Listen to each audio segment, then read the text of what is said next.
lorsque quelqu'un quitte cette vie sur la terre, ce n'est pas la fin de toute chose.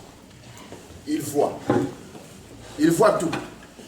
Mais la seule chose, ils ne peuvent plus incarner ce corps pour pouvoir revenir encore à la vie. Mais les morts voient tout. Lorsque même la famille est en train de se bagarrer, pendant que l'homme a laissé le bien sur la terre, là où il est, pendant que vous êtes en train de pleurer, lui, il voit tout. Il voit tout. C'est pourquoi vous verrez même, il y a des fois, il y a des signes que les morts souvent agissent. Il y a des signes. C'est seulement, ça dépend que l'homme soit un peu plus discernant pour pouvoir comprendre que ces signes-ci, ça parle de telles choses. Vous savez, je vais vous donner une histoire. Je ne vais pas être long. Je vais vous donner une histoire d'un homme qu'on appelait Jacob. Pour nous montrer, en fait, lorsqu'on naît, on ne naît pas par hasard, mais c'est Dieu qui nous envoie sur la terre. La Bible nous dit ceci: avant même que tu puisses naître, avant même que tu sois dans le ventre de ta maman, moi Dieu, je te connaissais. Donc Dieu nous connaît nous tous. Donc Dieu a envoyé chacun de nous avec une destinée quelconque. Donc ce que tu dois faire sur la terre a été déjà planifié dans le plan de Dieu. Maintenant, ça dépend seulement de toi-même, l'homme, lorsque tu arrives sur la terre, de pouvoir maintenant choisir. Parce que Dieu a dit, j'ai mis la vie ici et la mort ici. C'est à toi de pouvoir choisir. C'est à toi de pouvoir choisir. Alors, il y avait un homme qu'on appelait Jacob. Jacob a été appelé à devenir grand. Il était destiné à devenir grand. L'ange est venu auprès de sa maman et lui a parlé. Dans ton ventre, il y aura des fils qui vont naître. L'autre sera grand, plus grand que l'autre. Maintenant, lorsque ces enfants-là sont nés, maman a aidé l'autre pour pouvoir hériter les droits d'aînesse. Vous savez tous l'histoire. Maintenant, la question à se poser, est-ce que maman était censée de pouvoir aider son frère à pouvoir hériter les droits d'aînesse? Non, parce que Dieu avait déjà parlé qui sera le plus grand. Dieu avait déjà parlé. Maintenant, maman a aidé. Jacob a reçu les droits d'aînesse de son frère. Comme le frère savait que c'est lui qui était aîné, vous savez, le droit d'aînesse, lorsque un père veut mourir, ce n'est pas à la date d'aujourd'hui. Lorsqu'un père veut mourir, il appelle toujours ce qu'on appelle l'aîné de la famille.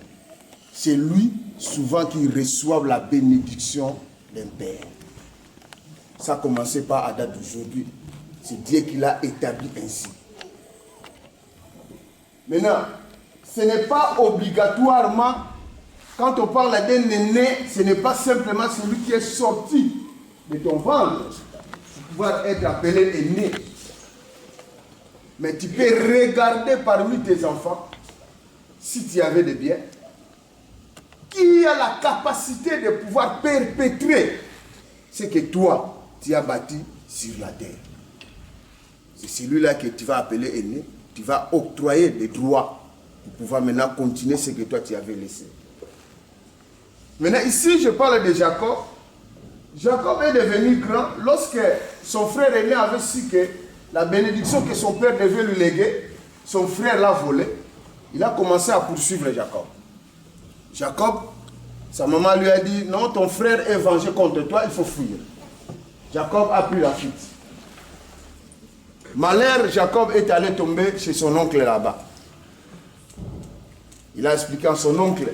Il a dit, oncle, je suis arrivé ici parce que là-bas, mon frère est à ma poursuite.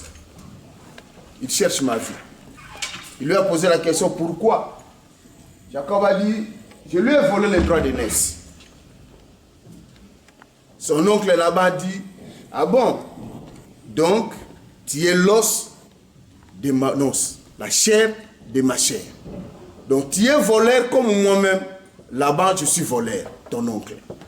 Donc, tu es venu, on va faire notre association, parce que là-bas, tu as volé. Moi aussi, je suis un voleur. Jacob est resté auprès de son oncle.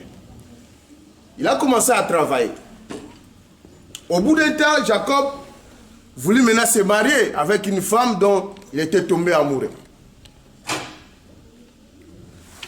Son oncle lui a dit, pour avoir cette femme, il faut travailler, il faut bosser au moins 2 ans. Jacob a bossé, a bossé, a bossé. Après, le moment où il fallait avoir la femme, son oncle lui a trompé. En n'oubliant pas qu'il lui avait déjà averti que je suis l'os de ta os, la chair de ta chair. Donc tu es menteur, moi aussi je suis menteur. Son oncle lui a menti. Jacob a dit, c'est pas grave, je vais continuer à travailler pour avoir la femme dont j'ai besoin. Jacob a travaillé encore. Il a travaillé encore jusqu'à ce que il avait reçu la femme dont il avait besoin. Mais à un moment, son frère aussi continuait à le suivre. Son frère a dit, non, non, non, non, je vais finir avec cet homme. Parce qu'il m'a volé mon droit d'aînesse.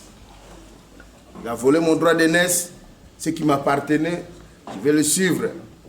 Je vais finir avec lui. Jacob a continué à fuir. Jacob a continué à fuir. Mais c'est arrivé à un moment où Jacob s'est décidé que non. Maintenant, je vais faire face à mon frère. Je vais faire face à mon frère. Jacob a essayé un peu de partager.